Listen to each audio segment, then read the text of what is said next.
The following is an encore presentation of Everything Everywhere Daily.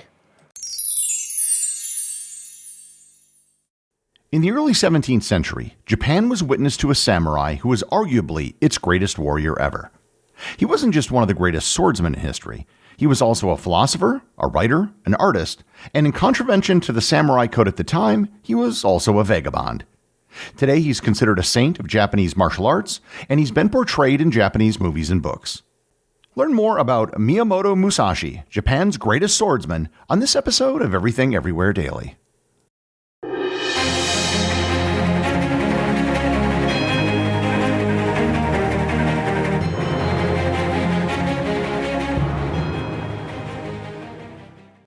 This episode is sponsored by Chubbies.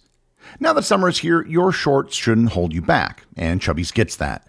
Their line swim collection is built for comfort, with chafe-free liners, four-way stretch, and bold prints that are actually fun to wear. If you're someone who enjoys summers, and I know living in Wisconsin I do, Chubbies makes some of the most comfortable, flexible shorts out there. Their original stretch shorts come in a range of inseam lengths depending on how much leg you want to show. I went with the 7-inch, and the fabric is made for movement without sacrificing style. If you're heading to the pool or beach, their classic lined swim trunks are a favorite. They're lightweight, quick drying, and come in tons of fun designs: palm trees, flamingos, or even solid colors. Chubbies also has a solid lineup of performance polos, soft, breathable, and ready for anything from lounging at home to heading out for the day. For a limited time, Chubbies is giving my listeners 20% off your order with code DAILY at chubbyshorts.com. That's code DAILY at chubbyshorts.com. Show your support and tell them that I sent you. Don't blend in with the crowd. Stand out with Chubbies. This episode is sponsored by Mint Mobile. Summer is just around the corner, and the folks at Mint Mobile have a hot take. Getting a summer bod is out, and getting your savings bod is in. This spring and summer, we want skimpy wireless bills and fat wallets. And with premium wireless plans for just $15 a month, you can have both without breaking a sweat or the bank.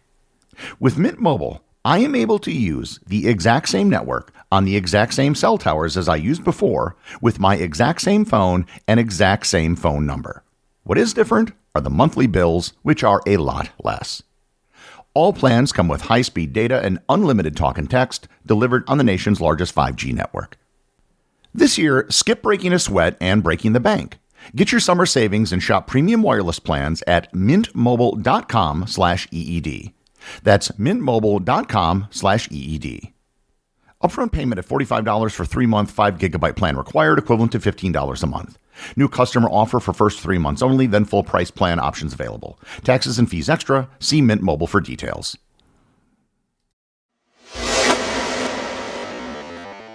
There are certain things portrayed in movies that have no basis in fact. For example, quick draw gunfights on Main Street in the Old West never happened.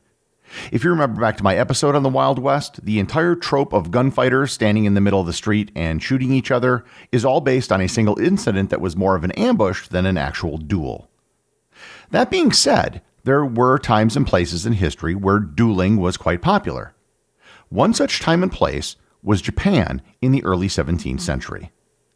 This was the golden age of the samurai culture. Before I get too much further into this story, I should briefly explain some of the important elements of the samurai culture and the Bushido code. Bushido is the code that samurai lived by. Its most important element was loyalty and fealty to a lord.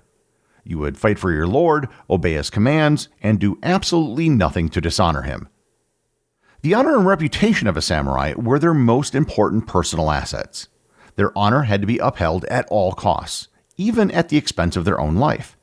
If they did something to dishonor themselves or their lord, they could only redeem themselves through ritual suicide known as seppuku. They were also to show martial prowess and courage in battle. However, it wasn't all about fighting and honor.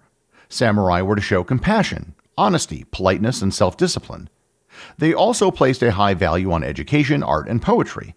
Many samurai were also experts in calligraphy, literature, and the tea ceremony. This was the world in which Miyamoto Musashi was born, and as we can see, he was in some ways the quintessential samurai, yet he was also very different from most samurai. Musashi was born sometime in the year 1584, although the exact date isn't known. He was born and raised in the Harima province of Japan, and his father, Shinmen Munasai, was a samurai and master of the sword. Musashi was exposed to the martial arts at a very young age. He was trained in kenjutsu, the Japanese sword martial art, as well as other fighting techniques. His most prominent physical feature developed when he was younger. He had severe eczema. However, other stories about him claim that he was just dirty and never bathed, supposedly because he never wanted to be taken by surprise. The event that began his career and put him on the path that made him famous began when he was just 13 years old. A swordsman by the name of Arima Kihei came to Musashi's village and posted a notice in the village of Hirafuku Mura that he was taking challengers to duel. These duels were often to the death, and while they were not common, they were also not unheard of. The 13-year-old Musashi wrote his name on the challenge form, and it was accepted. It isn't known if the samurai knew his challenger was a 13-year-old boy or not.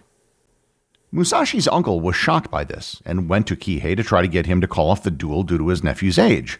However, Kihei said it would be an insult to his honor and that the only way out was for Musashi to apologize in person when the duel was about to take place. At the appointed time, Musashi and Kihei arrived, and Musashi's uncle began to apologize. However, Musashi didn't apologize. With nothing more than a staff, he lunged at Kihei, knocking him to the ground. The surprised Kihei tried to get up, but Musashi punched him between the eyes, knocking him out, and proceeded to beat the swordsman to death. It was his first victory in a duel, but certainly not his last. He left home at the age of 15 or 16 and gave all of his possessions to his sister. He set out on what was known as a musha shugyo. In Europe, he would have been known as a knight-errant. In Japanese, it's known as traveling for improvement. He basically became a vagabond who traveled around training in swordsmanship. He would visit various schools to learn and train, occasionally serving as a mercenary and engaging in duels. He became what is known as a ronin. A ronin was a samurai without a master. Most ronin had masters at one point, but circumstances resulted in them becoming masterless. Like Musashi, they would often just be vagabonds selling their services to the highest bidder. For Musashi, however, being a ronin was a choice. He never had a lord that he pledged his loyalty to. At the age of 16, he had his second duel, and he won again. Over the next decade and a half, he dedicated himself to the study of sword fighting. It was his all-consuming passion. By all accounts, he was constantly thinking about it, looking for the smallest thing that could give him an advantage in combat. During this time, he also fought in several battles, most famously the Battle of Sekigahara. The Battle of Sekigahara, fought on October 21, 1600, was a decisive conflict that marked the culmination of Japan's long period of civil strife known as the Warring States period. It was also the largest battle in the history of feudal Japan. The battle was fought between the forces of Tokugawa Ieyasu against a coalition of various daimyos, or Japanese lords.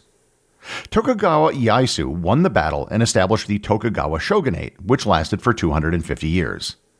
However, Musashi was on the side fighting against Tokugawa Ieyasu, and they eventually lost. It isn't clear what his role was in the battle, but he was probably just a mercenary. It's believed that he fought in at least 6 major battles. However, his reputation wasn't built by being a mercenary. It was built by dueling. After the Battle of Sekigahara, Musashi went to Kyoto and began a series of duels with the Yoshioka school, which was considered the greatest of the 8 schools of martial arts in Kyoto. In his first duel, he challenged the leader of the Yoshioka school, Yokiyosha Shigeru. The duel took place on March 8, 1604. According to their agreement, they fought until the first blow. Musashi showed up late, frustrating his opponent. Musashi struck Shigeru's left shoulder, and the hit knocked him out and permanently crippled his arm. While not killing him, he did have to step down as the head of the school. The leadership of the school then passed to his brother, Yoshioka Denichiro, who immediately challenged Musashi to another duel. Musashi won again, arriving late and this time killing his opponent. The school's leadership then passed to a 12-year-old Yoshioka Matas-Ishiro. Matas-Ishiro issued another challenge, however, this time it was a trap. He had archers waiting to ambush Musashi. Musashi, however, suspecting a trap, arrived early this time, and he ambushed the ambushers, killing Matas-Ishiro and escaped. Perhaps his greatest duel, however, was one of his last. On April 13, 1612, on the remote island of Ganarujima, he faced Sasaki Kijiro.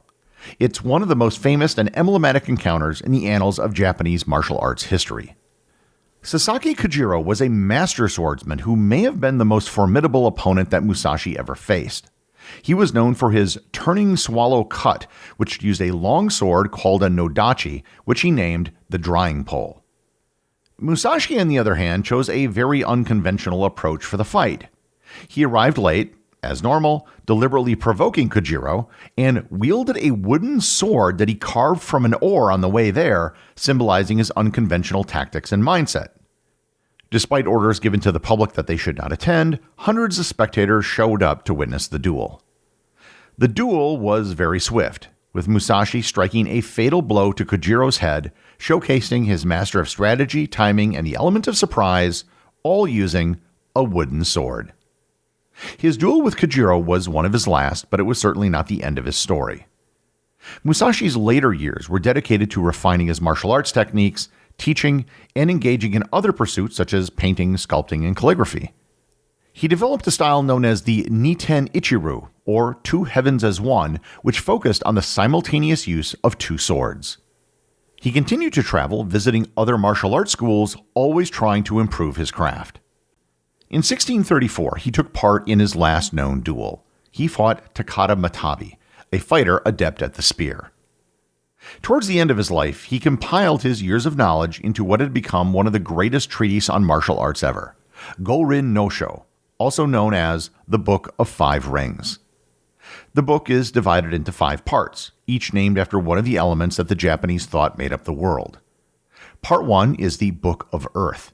It discusses Musashi's own style, the Niten Ichiru, or the two heavens as one technique, and the importance of understanding the way of the warrior. Book 2 is the Book of Water. Here, Musashi dives into the specifics of the technique, including the rhythm and timing of combat, the importance of flexibility in tactics, and the need to adapt to the opponent's style and the situation at hand. Part 3 is the Book of Fire. This part focuses on the heat of battle, detailing the methods of engaging the enemy, the types of attacks and defenses, and how best to position oneself for victory. Part 4 is the Book of Wind. Here, Musashi compares his style to the traditional schools of Japanese sword fighting, emphasizing the differences and why he believes his method is superior. Finally, Part 5 is the Book of Void. The final section is a philosophical treatise on the nature of consciousness, the importance of intuition and spontaneity in martial arts, and the understanding of the fundamental emptiness of thought, allowing for a state of absolute freedom and fluidity in combat and life. He wrote the Book of Five Rings and several other books from a cave where he lived his last years as a hermit. He died at the age of 62 from what was probably cancer. Miyamoto Musashi is believed to have won 60 duels in his life, most of them being to the death. Miyamoto Musashi's story is a testament to the way of the warrior. His mastery of the sword, combined with his strategic and philosophical insights, has made him a figure of enduring fascination. He's a figure that still draws fascination today, as he's been portrayed in many movies and other works. Musashi embodied the ideals of discipline, courage, and striving for perfection, making his story and teachings relevant even today.